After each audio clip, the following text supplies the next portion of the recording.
Hello and welcome back to the Hue News, your weekly roundup of what's happening in the world of 3D printing, design and innovation. I'm Rav and today's episode has a beautiful mix of creativity and engineering. From Pantone's newly announced colour of the year to a fully 3D printed titanium rod bike and to a big development in metal and ceramic additive manufacturing, there's a lot to dive into, so let's get started.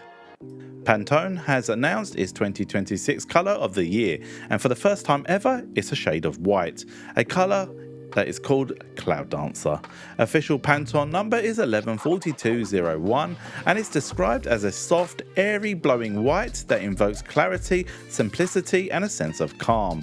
Pantone says Cloud Dancer reflects the cultural desire for serenity and stillness in an overstimulated world. It's meant to act as a blank canvas, something flexible, adaptive and grounding, a colour that invites reflection rather than noise. Reactions have been mixed. Some designers love the minimalism, others feel choosing white is a little underwhelming, but no matter where you fall, Cloud Dancer is already influencing 2026 design trends, interiors, fashion and creative arts, as well as digital palettes. All are expected to adopt this soft neutral. So if you see a lot more warmer white tones next year, now you know why. Next up, something rather beautiful from the world of advanced additive manufacturing. Loughborough University and custom bicycle maker J. Louvrac have unveiled a fully 3D printed titanium road bike created using precision metal additive manufacturing. Every element of the Speedform bike has been optimized using computational design, from aerodynamic shaping to ride stiffness and weight distribution. The titanium components are printed using high-resolution powder-based metal printing and then finished with traditional craftsmanship. The real achievement here is how seamlessly the printed geometry integrates into the frame.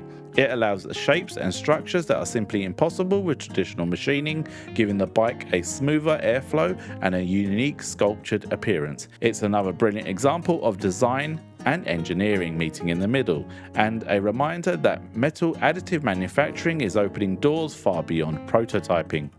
For our final story, SYS has announced a partnership to bring Tritone Technologies' metal ceramic 3D printing system to the UK.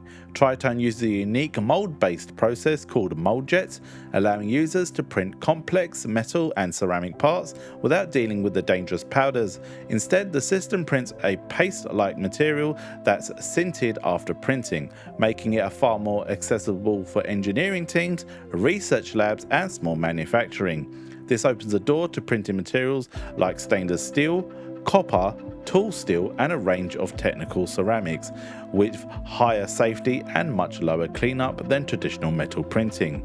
For the UK additive manufacturing space, this is a pretty big moment. It means companies who previously could not justify powder coating metal printers have now a more compact, manageable way to produce stronger, heat-resistant and functional end-user components.